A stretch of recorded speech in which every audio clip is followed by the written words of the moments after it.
Assalamualaikum warahmatullahi wabarakatuh. Bapak dan Ibu pendengar dan pemirsa podcast Dinas Perpustakaan dan Kearsipan Provinsi Nusa Tenggara Barat.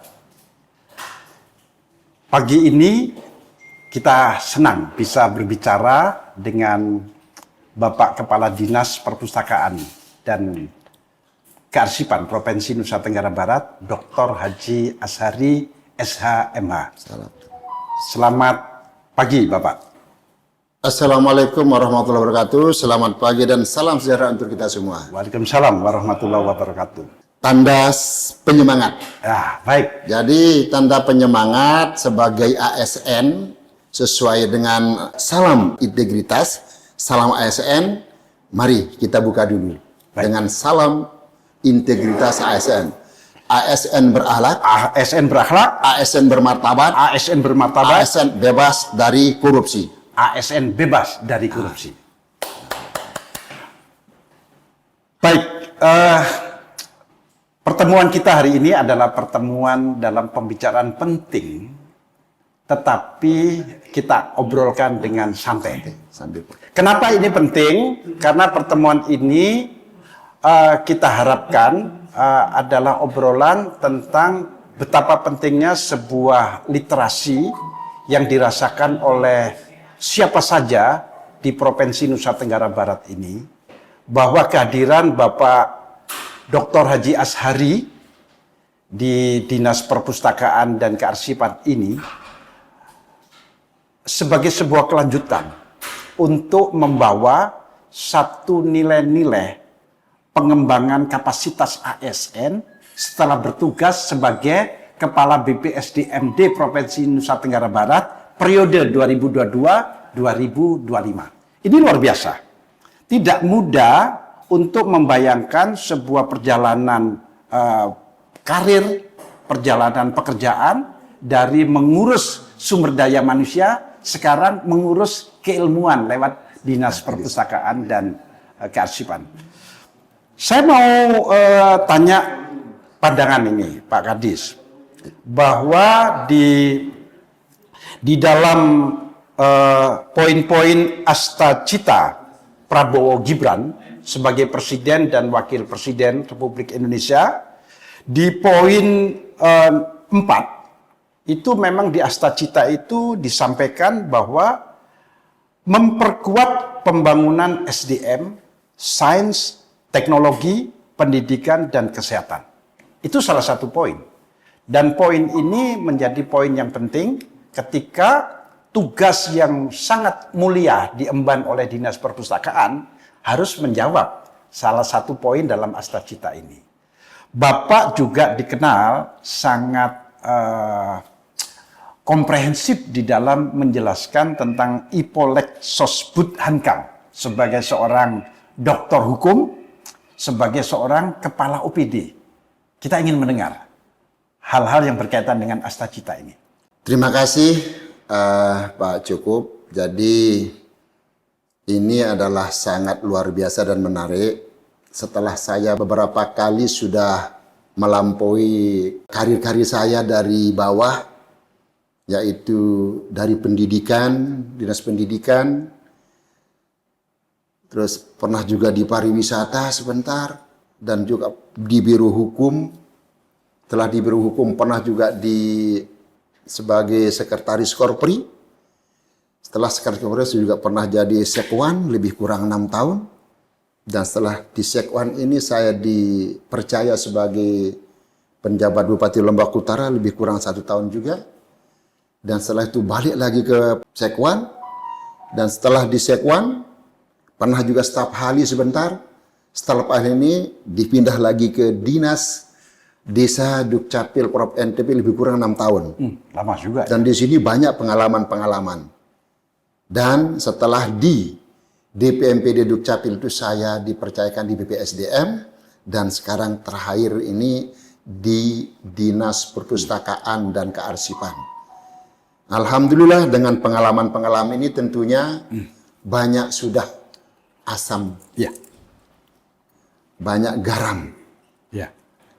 pengalaman-pengalaman di UPD ini akan membentuk watak dan karakter saya selaku pribadi, bahwa ini luar biasa pengalaman yang telah saya miliki.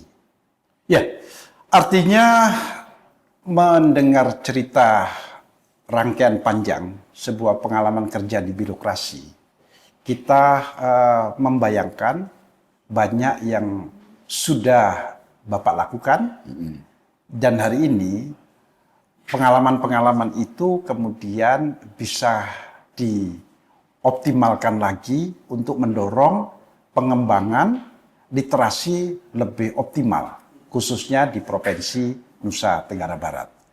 Literasi ini adalah gerakan yang memang menjadi keharusan di peradaban teknologi yang sudah sangat berkembang hari ini, Pak Kadis. Maka pertemuan kita ini sebetulnya pertemuan yang sangat menarik, karena kami para Widya Iswara sebetulnya memiliki kesempatan untuk bercengkrama dengan Bapak sebagai Kepala Dinas Perpustakaan yang melewati sebuah perjalanan karir untuk menjalankan tugas sebagai Kepala Pengembangan Sumber Daya Manusia sebelumnya. Maka menghubungkan antara sumber daya manusia dengan literasi yang sekarang menjadi satu tanggung jawab Dinas Perpustakaan dan Kearsipan, ini sangat erat. Nah, kami ingin ada lontaran ide-ide ke depan yang terkait dengan pengalaman panjang Pak Kadis dalam melewati berbagai ranah OPD di pemerintahan ini. Silakan, Pak. Begini, ternyata di dalam suatu pekerjaan, suksesnya suatu pekerjaan itu ternyata itu harus punya konsep yang jelas. Ya, konsep jelas dan punya komitmen. Jadi intinya keberhasilan itu di dalam suatu pekerjaan dimanapun kita berada, jadi kuncinya ada. Ini satu kalimat saya katakannya. Ada komitmen, konsistensi, regulasi, implementasi, kolaboratif, atau sinergitas. Nah, tanpa ada komitmen, itu jangan Anda berharap Anda sukses. Ya. Nah, komitmen ini harus dilakukan dengan konsistensi. Konsistensi di dalam tataran operasionalnya. Nah, konsistensi ini juga harus paham apa kendali-kendali konsistensi itu. Ada regulasi, aturan yang harus menjadi pedoman kita di dalam tindak lanjut suatu pekerjaan. Nah, semua pelaksanaan ini baru bisa terlaksana dengan baik, dengan benar apabila di dalam tataran implementasinya ini, pelaksanaannya harus ada kolaborasi. Ya. Sinergitas antara sektor-sektor yang terkait. Ya. Itu kunci dalam suatu keberhasilan dalam organisasi. Tidak bisa bekerja dengan sendirian. Sehingga harus inklusif. Jauhi eksklusivisme. Baik. Inklusif itu adalah kunci pokok daripada komitmen, konsistensi, regulasi, implementasi, kolaborasi, sinergitas. Ini. Baik. Ini bisa jadi kesimpulan percakapan kita untuk sementara, karena percakapan kita harus terus berlanjut. Literasi dulu. Bahwa ada komitmen, ada konsistensi, ada regulasi, ada kolaborasi sebagai sebuah ikatan-ikatan yang saling menguatkan, Pak Kadis. Bahwa Bapak tadi menyampaikan memang apa-apa itu harus dimulai dari komitmen. Visi daerah makmur mendunia, visi nasional adil dan makmur yang dirasakan oleh masyarakat yang sekarang sedang dilakukan oleh Presiden Prabowo dengan jajaran kabinetnya, tentu membutuhkan satu komitmen kuat, seperti yang Bapak sampaikan tadi. Tentu juga dibutuhkan satu perjalanan yang konsisten. Rakyat menunggu antara cita-cita agar ini bisa diwujudkan, maka ini harus konsisten. Sehingga persoalannya adalah bagaimana daerah dan pusat itu bisa sinkron untuk saling mengikat dan menguatkan.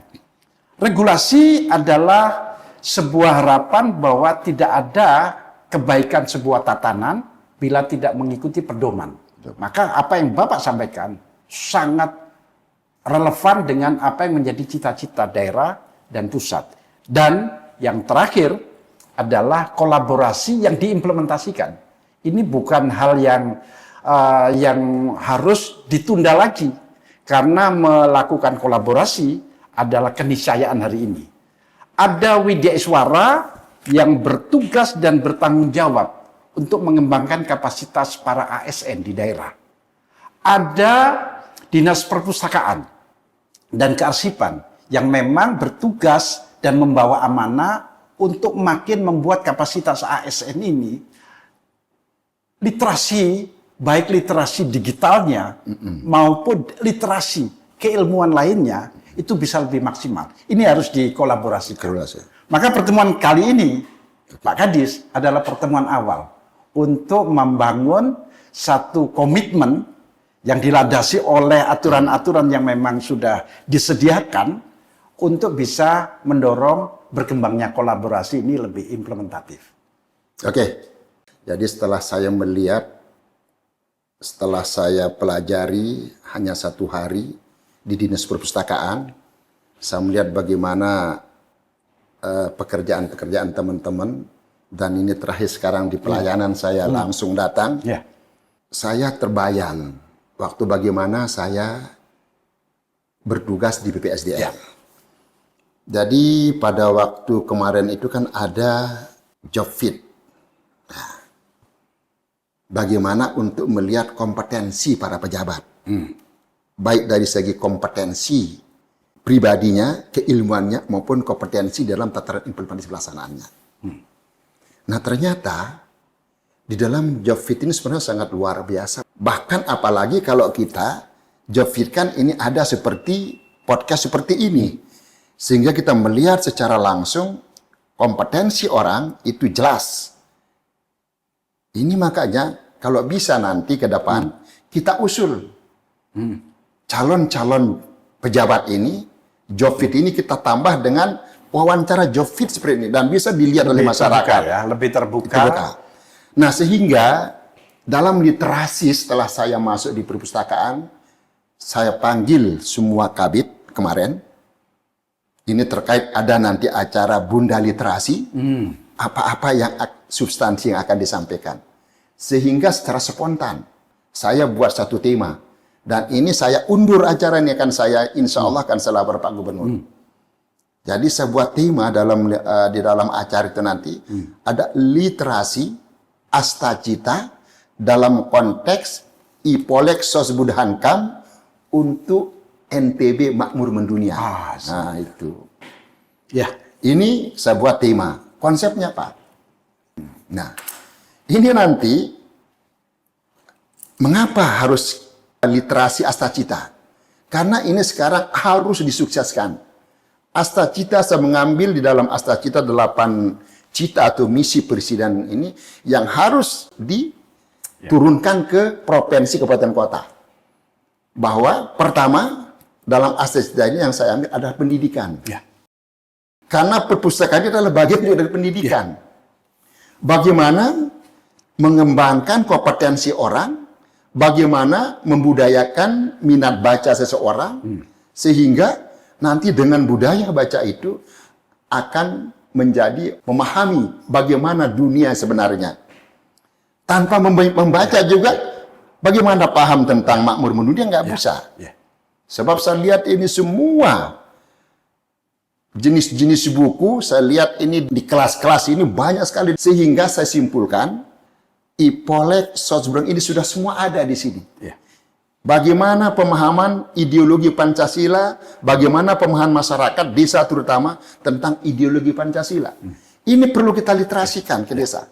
Sebab saya melihat ini di desa-desa ini bagaimana tentang ideologi Pancasila ini masih banyak kita belum Dari segi substansinya belum kita paham, hanya bisa menghafal. Itu pertama, dari ideologi. Kemudian politik. Ya politik juga harus kita literasikan kepada masyarakat. Supaya masyarakat paham apa itu politik, apa itu hak dan kewajibannya. Dia juga paham bagaimana pejabat-pejabat birokrasi, apakah dia diberikan kewenangan berpolitik atau tidak. Sehingga nanti masyarakat ini dia bisa memfilter.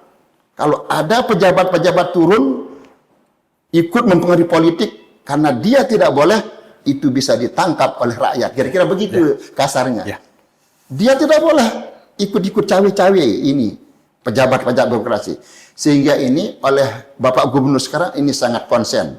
Hai kamu pejabat birokrasi, jangan berpolitik, cukup saya berpolitik. Saya sangat menghargai dan mendukung apa yang disampaikan oleh gubernur sekarang kita. Kedua, setelah ini, sosial budaya.